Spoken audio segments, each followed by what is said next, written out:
Well, I was very excited, very fortunate to do my first major label debut release on Concord Records. The album is called Anthem for a New Day, and the core of it is a quintet.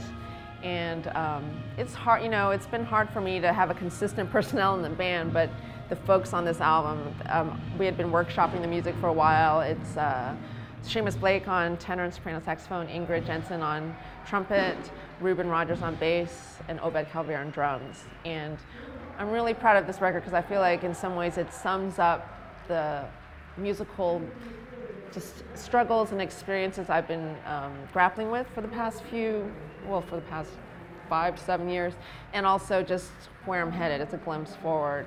And I love each of these artists. They're so brilliant in their own right, but especially, you know, what they bring, you know, to the table. And really, I think there's nothing greater than just hearing your music come to life. I'm like, wow, this is better than I could have imagined. So it's been really fun touring that record. It came out in January, and I was so fortunate to have a sponsor from a North Coast Brewing Company, and the connection there is they make the Belgian ale called Brother Thelonious, and back in 2009, I think it was, Doug Moody, one of the co-owners, he commissioned me to write the theme song for that beer.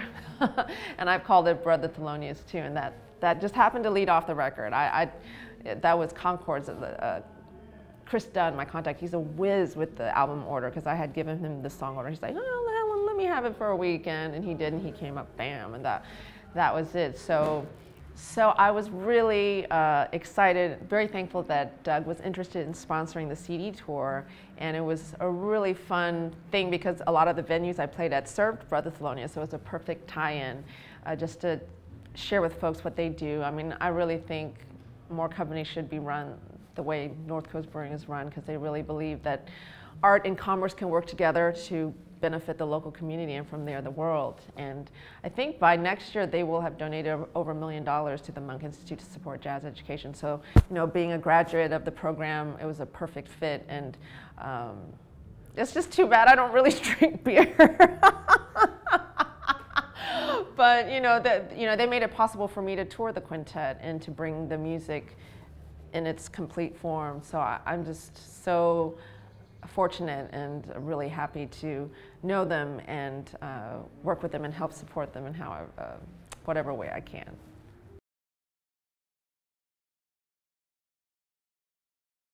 I think it really is changing how the music is developing also.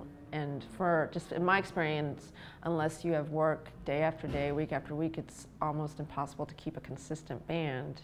And if I only waited for the times when everybody I wanted was available, then I would never work.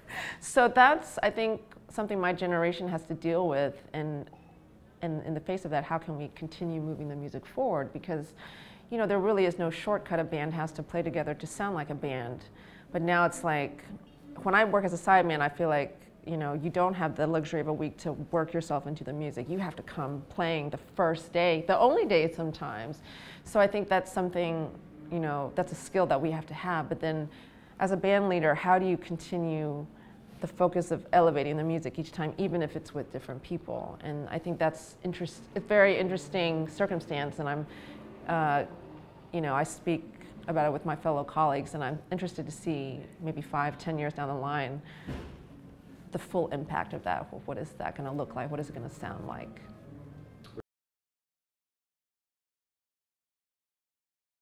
Oh my goodness, I mean, I remember Ron Carter telling me they would play 6 to 7 nights a week, 3 to 5 sets a night, every night. That's just unimaginable. You know, I think that's a challenge for my generation, you know, because it's a different mindset. I think at least I'll speak for myself, a big part of my concern is getting the music right.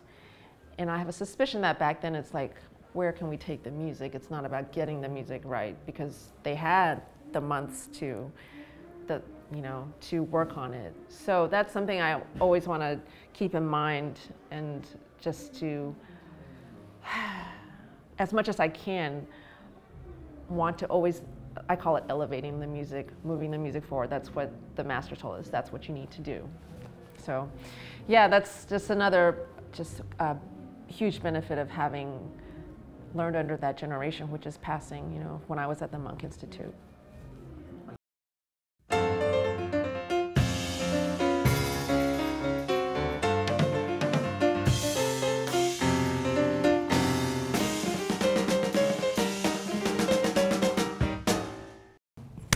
Helen Sung. Do it again. Sorry. So, I'm thinking of this. Yeah, right, exactly. That's